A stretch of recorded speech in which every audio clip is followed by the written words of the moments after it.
Thanks, Neil.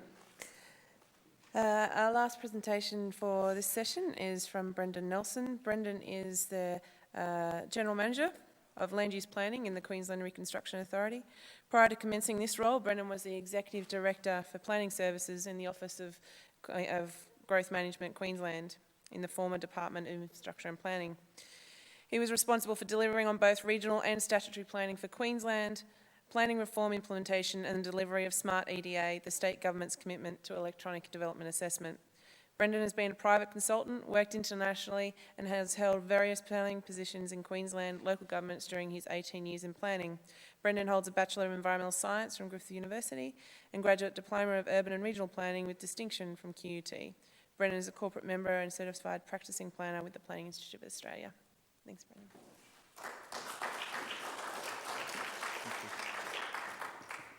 Thanks, ladies and gentlemen, and the technology hopefully won't fail us at the moment. Technology or me? Look, what I might do is just give a little bit of an overview. What I'm planning on doing this afternoon is just giving you a little bit of context of the situation that we're working in at the Queensland Reconstruction Authority. I'm going to talk a little bit about the governance, the culture, and some of the delivery outcomes that we're seeking to achieve. And I'm going to focus on a couple of case studies or a couple of examples where we've been working particularly from the land use planning perspective fantastic, there we go, in the land use planning area, particularly in relation to Grantham, which I know a number of you will have heard about and will have seen through the media over the course of January, earlier this year, and also the latest body of work that we're doing in terms of improving resilience in floodplains across Queensland. So, the timeline, and you may have seen it like this before, you may not have, but you'll see that there's a number of discrete events that have occurred over that summer period between December and April of last year. In fact, there were 3 cyclones. We tend to forget about the first 2, Tropical Cyclone Tasha and Tropical Cyclone Anthony, which were Category 1 and Category 2, but they caused some flooding throughout parts of the state. But we certainly remember what happened with Cyclone Yasi in terms of the Category 5, which crossed the coast around about Tully Heads and Hull Heads in far north Queensland. You'll see all those particular events, the flooding events across the state. There were 7 all up, and in terms of it being unprecedented, that would be an understatement.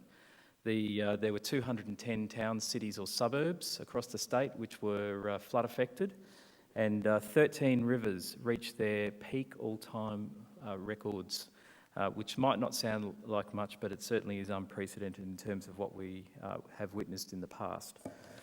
So in terms of the key elements, the topic we're talking about today is how to govern in trying times.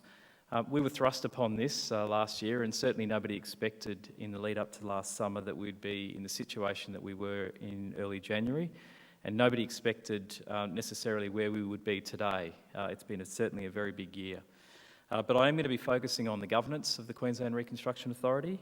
I'm going to be looking at the culture, and I'm also going to be focusing on the delivery, which what we say is the governance and the culture certainly contributes to a successful delivery. Okay, in terms of the governance, we were legislated very early on in the piece, so the disaster events that you saw on the screen up there were still occurring, in fact, while we were sitting down working out what legislative mechanisms we needed to support the reconstruction efforts.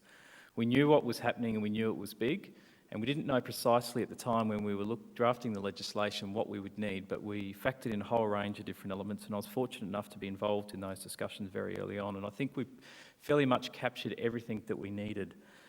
One of the key things was that we were legislated on in mid-February, 21st of February, and that was just weeks after the flooding that we saw come through the Lockyer Valley, Ipswich and Brisbane.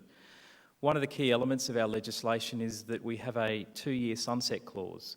So we've got to get in, get the job done, and got to do it in that 2-year period. The role that we've got is to coordinate the reconstruction across the state. So we won't necessarily be doing all of the reconstruction, and certainly local government and some of the state agencies play a significant role in that reconstruction. But our job is to make sure that there is coordinated effort across the state. We've also got a very important job in terms of distributing finance. There's a very big ticket in terms of the dollar value, in terms of the reconstruction efforts across Queensland, and we have some very significant roles and responsibilities in making sure that program is administered appropriately.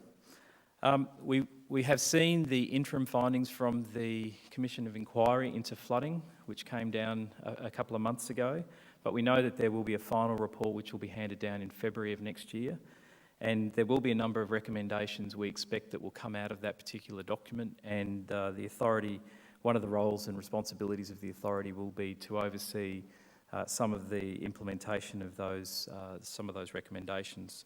So if you have a look at the authority, there's the image there of the outgoing chair, Major General Mick Slater, who's been gone now for about a month or so, and the incoming chair, Major General Dick Wilson, and our CEO, Graham Newton.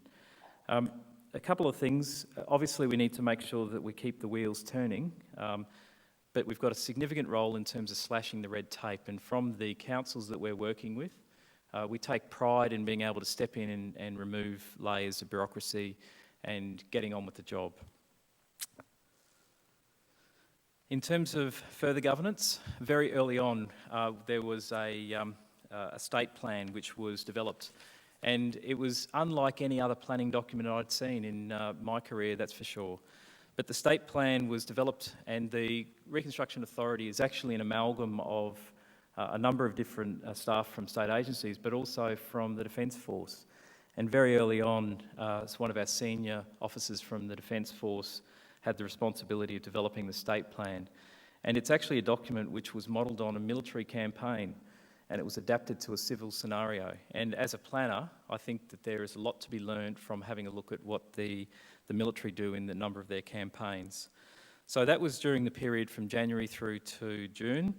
We are firmly in the reconstruction phase at the moment, and anyone who's been driving on those roads out there at the moment will know exactly what I'm talking about, having spent a fair bit of time over the last few weeks waiting behind the stop-goes, driving up the highway. You can tell that there's a fair bit of work going on. The second part of the planning was an implementation plan. That was about the how. How do we get on and do it? Which was certainly built along the 6 lines of reconstruction, which the state had identified very early on. And the third part of the equation is the transition plan, where we'll be looking at transitioning out of the Reconstruction Authority back into normal government business, and that will be occurring next year. So there is progress being made right across the state in terms of that reconstruction efforts, and if we have a look at some of the dollars that are attached to it, you'll see that the reconstruction budget is $6.8 billion. And 75% of that is directly attributed to roads. Now, the funding for that $6.8 billion, 3/4 of it comes from the Commonwealth, and a quarter comes from the state government. And in general terms, about $3 billion of that is allocated towards transport and main roads, about $2.5 billion towards local government, $1 billion towards other agencies, and $300 million towards special projects. They're just general numbers. The program that we put together very early on was a new structure. It's something that hadn't been developed previously in terms of administering those payments. There was advance payments which were provided to councils to allow early works to occur, and that was something that was new, but it was reflective of the model of construction practice in the real world.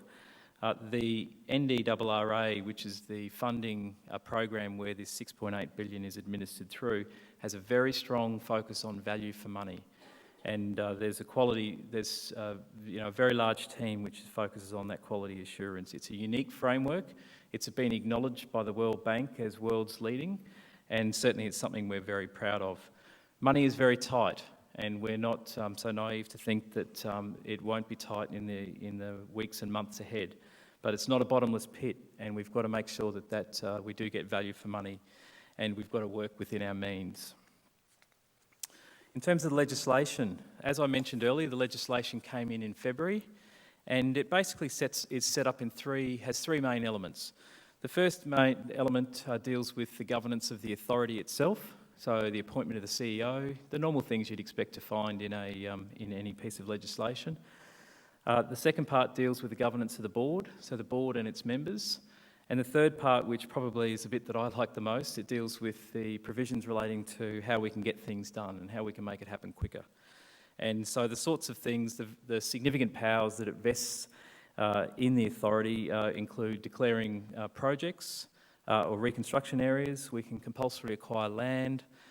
We can create new development schemes, and I'm going to talk about an example of that very shortly. We can direct changes to existing planning schemes, and we can make sure that decisions are made a lot quicker if it's related to the reconstruction efforts. Now, the Act applies to all areas that were disaster activated, and as we know now, that relates to every one of Queensland's 73 local governments. When the Act was originally drafted, we didn't have all 73 that was disaster activated, but that happened soon after the event. One point to note is that we only use those powers very sparingly.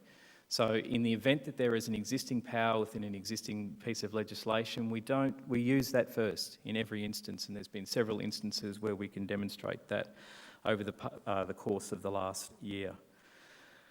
In terms of culture is very, very important, and anyone who's worked in agencies and authorities will know how important culture can be. Governance is only one aspect, and certainly the stakeholder relationships of getting things done is probably one of the most crucial aspects that we identified very early on. We needed to make sure that we had meaningful engagement. So when we were out there talking to the community, we not only listened, but we actually followed up on what we heard. Collaboration at all levels of government, that's often just lip service, but certainly through the authority we had federal government representation, through the Department of Prime Minister and Cabinet. We had state agencies represented. Every one of the 13 state agencies had representation in the authority, and we also had very close links back into local government. In fact, I spend most of my time talking with local government. So the collaboration across the board is absolutely critical. We need to be outcome driven. It's very easy to say, no, we can't do that because it's a process that's going to get in the way. Well, you know what? Bugger the process. We've got to get on and get things fixed, and that's certainly our approach. We need to be proactive and not reactive, and that's what we've done right from day one. And building the right team. I was very fortunate enough to come on to the authority very early on with the CEO, and his mandate to me was build my team the way I wanted it to get things done. And that's exactly what I did, and I've got to tell you that it makes a difference having the right people around you. So, achieving the results. Having the right governance systems and certainly the positive culture allows you to deliver a wide range of projects. You can do it in ridiculous timeframes. You can be efficient and effective, and you can certainly think outside the box. You don't need to be constrained by conventional thinking. Some of the milestones that we've seen over the last 9 months, 10 months, that we've got 92% of our roads reopened.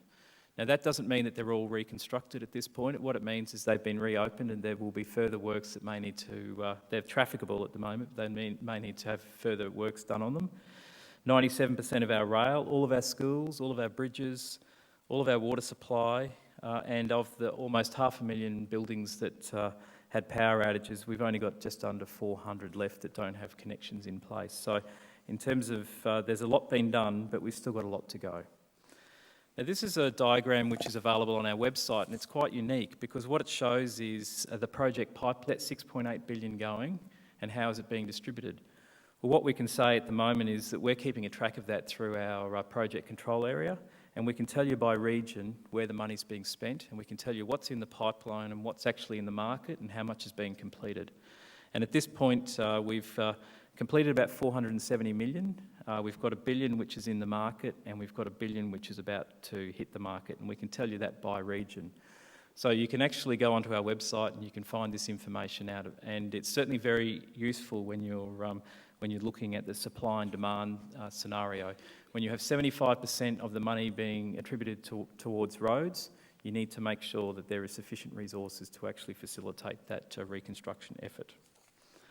I'm going to talk a little bit now on the land use planning team, which I'm very passionate about, and some of the work that we've done over the last 9 months. We're a very small team. We have 5 planners, but we have the best of the best. We focused on, very early on, Grantham, and doing some work up in Tully Heads and Hull Heads around cyclone-affected areas. single mandate is getting rid of red tape. We've worked out very early on that one size does not fit all. So the application that we might put towards a situation in the Lockyer Valley would not be something that we'd look to apply elsewhere, and that we would assess each situation on its own merits. We're also looking, very recently we've been looking at critical infrastructure. This afternoon I'm just going to talk about two of the projects very briefly, one being Grantham and the other being the floodplain work that we're doing. A lot of you will remember that image on the left-hand side from the 10th of January this year, and it's certainly etched in my mind because I was watching it at home and I thought, what can I do? And then the phone call came, and it was an amazing opportunity to actually become engaged in a community who'd suffered so much. But having worked with communities for a very long time, it was such a refreshing change to go into that community and understand so very early on what their desires were for a new Grantham. And on the right-hand side shows you a little bit of a snippet of the area that is being redeveloped. And there will be planners in the room, I'm sure, who will say, well, it's not a particularly good urban design outcome. And I can tell you that from a purist planning perspective, that might be so, but this is what this community looked for, this is what this community were wanting.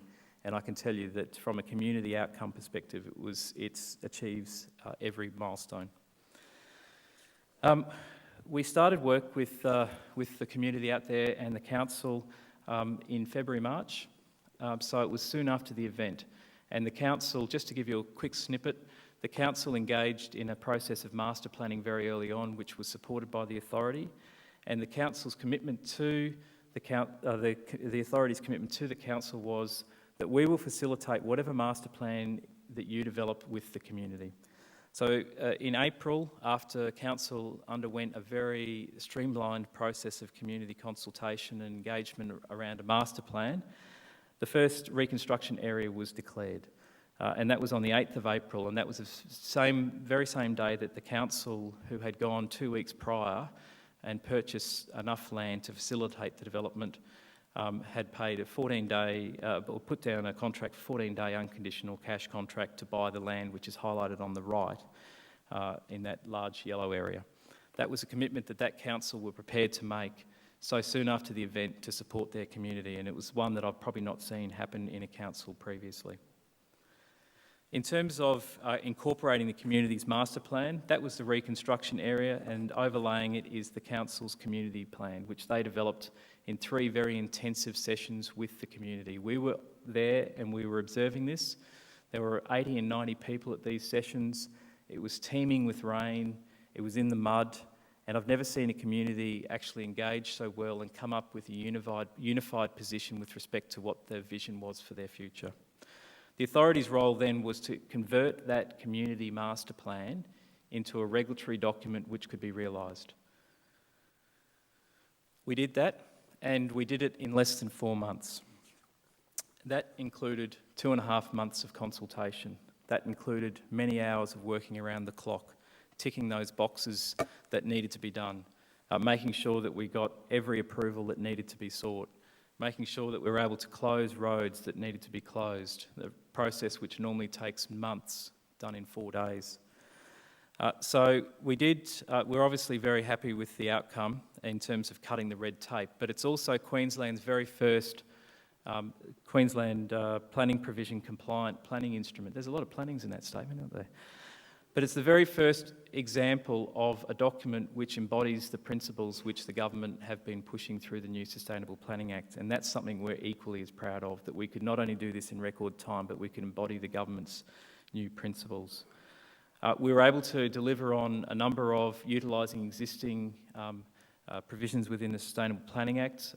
We were able to get the local store up and running. When we were out there listening to the community, they said the first thing we need is our local store back up and running. That was the lifeblood of this town. It employed 17 people and had a turnover of just under $2 million a year. And one thing that we went back, and my deputy and director, Kate Isles, went back and she personally sourced a donor for a temporary shop, put in place a temporary local planning instrument and worked with our donor team to find donors to actually stock that shop. And not only did she do that, but she was able to oversee the opening of that before Easter. So you think about milestones and you think about impacts on the community, and you think about making a difference, and these are the things that we were able to do.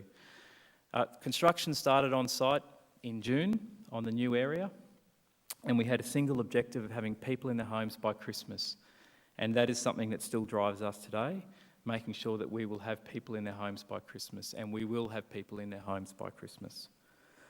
This is just an image, this is a still camera that we installed very close to the top of the site where the reconstruction area is occurring. And if technology doesn't fail me, we'll have some images of... No, it doesn't look like it's going to support me. But, oops, there we go. I've caused some problems. But look, we do have some images available on our website. If I can see that.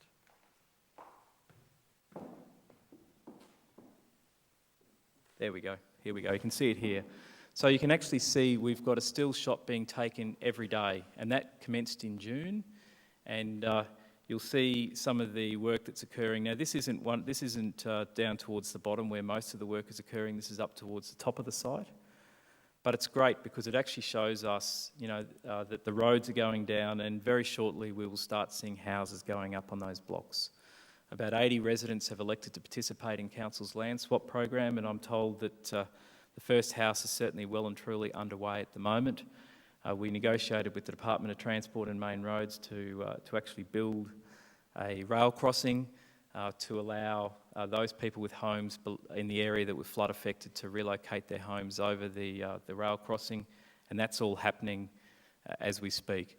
So there is certainly activity afoot, a lot of activity afoot, and this is in some of the latter parts of the first stage. This is about 2 or 3 weeks old, this imagery, but it's certainly very exciting when we see this happening on a daily basis. So that was Grantham. And look, watch this space because you will see all those happy residents in their homes, hopefully by Christmas. In terms of the Floodplain Management project, this is something which has consumed just about every bit of grey matter that I have in terms of how can we help councils with respect to floodplains and floodplain management across the state. Of the 100% of the disaster activation that happened last summer, 91% was directly attributed towards flooding. One of the things we did very early on was go and have a look at how do local government planning schemes actually regulate and manage floodplains in our state. And what we worked out very early on, without finger pointing, because there are a whole range of reasons why this is the case, but about 2/3 don't even have flood mapping in the planning schemes. And of the third that do, less than the entire local government area is not flood mapped. Now, this isn't about finger pointing. There's a whole range of reasons, including the fact that it's very expensive to do flood studies across local government areas. There's not one local government area in the state that actually correlates with a catchment boundary. So you've actually got flood studies being done in areas that don't correlate with areas that can be governed. We've just come out of a prolonged period of drought, and we've got councils trying to manage effects outside of the areas that they govern. We also know that through the Australian Building Codes Board that there are provisions which are being amended in the Building Code of Australia in the first quarter of 2013 to actually govern how houses are built in areas that are flood prone. And so there was an opportunity to actually bring a lot of work together into one piece of work that the Reconstruction Authority could get on and get done. So we're focusing on a 2-part series. The first part is out for consultation at the moment, and what that focuses on is providing a tool for the 124 planning schemes that currently exist in the state. About 90 of them don't have full coverage of flood mapping. So it's providing a tool for those 90 schemes that can actually be picked up and can be dropped into their planning schemes until such time as their new planning scheme comes on board under the Sustainable Planning Act. Part 2 of the work we're doing is going to be focusing on how do you translate some of that flood work into a new planning scheme so that we actually start seeing some generational change in the way we manage floodplains across the state.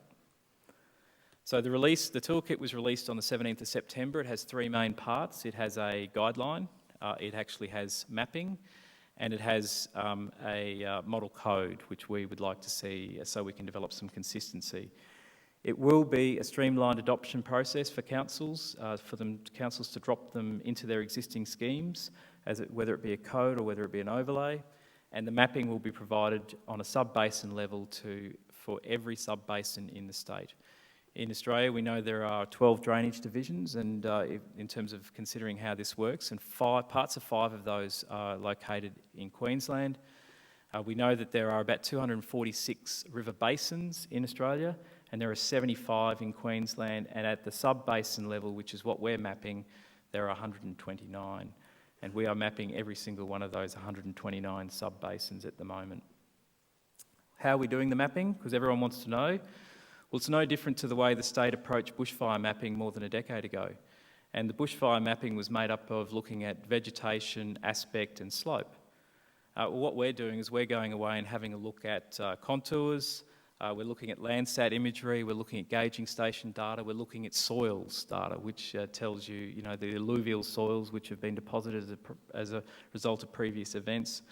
We're looking at some pre-cleared data, we're looking at the stream orders, and we're looking at aerial photography from recent flooding events. And we're overlaying all of that information, and we're relying on 25 or 30 cartographers with about 30 years experience each to actually interpret an area which we consider constitutes a floodplain. And we're doing that across the state, and we're doing it in record time. Now, we're providing that at scales of 1 of 50,000, and the first batch of that information, or the first series of those maps, are currently available on the authority's website. At present, we have completed 63 of those 128 or 129 sub-basins. We're almost halfway there. But we focused on the areas that matter. We focused on where the population is. And we've mapped 40% of Queensland. We've produced over 2,500 maps at this point, and about 110,000 square kilometres we've identified in terms of the floodplain. It's the largest mapping exercise currently underway in Australia. And we're using, like I said, we're using a significant number of experienced cartographers. They're the 2 projects I wanted to just touch on. We couldn't have delivered a number of the partnerships through the authority without all of the support that we've received through our Joint Forces program and also our Operation Queenslander mandate. And you can see some of them showing up on the slide there. Certainly governing in trying times, there's been a number of lessons that we've learned. You need to have the right legislation, and you need to have that very early on. You need to get through that red tape, and you've got to say that anyone who says no, when you've got a genuine proposal to reconstruct, to tell them to get out of the way. You've got to be outcome driven. You've got to be collaborative. You've got to work with everyone, and that's certainly something that we spend a lot of time doing. You've got to build that awareness right across the board. It doesn't matter whether you're talking to a mum or dad in the Lockyer Valley or whether you're talking to the Prime Minister. And you've got to ensure that the transitions back into core government business can capitalise on some of those key partnerships. What we don't want to see happen next year or the year after when we transition back into government business is that we lose some of those benefits that we've generated. Resilience and betterment are an absolute must, and that is a focus of the work that we're doing. And we have such a unique opportunity at the moment in embedding some of these principles in our new planning schemes throughout the state. We've done a fair bit over the first part of this year. We've still got a heck of a lot to do. And look, I'd like to thank you for the opportunity of presenting to you this afternoon.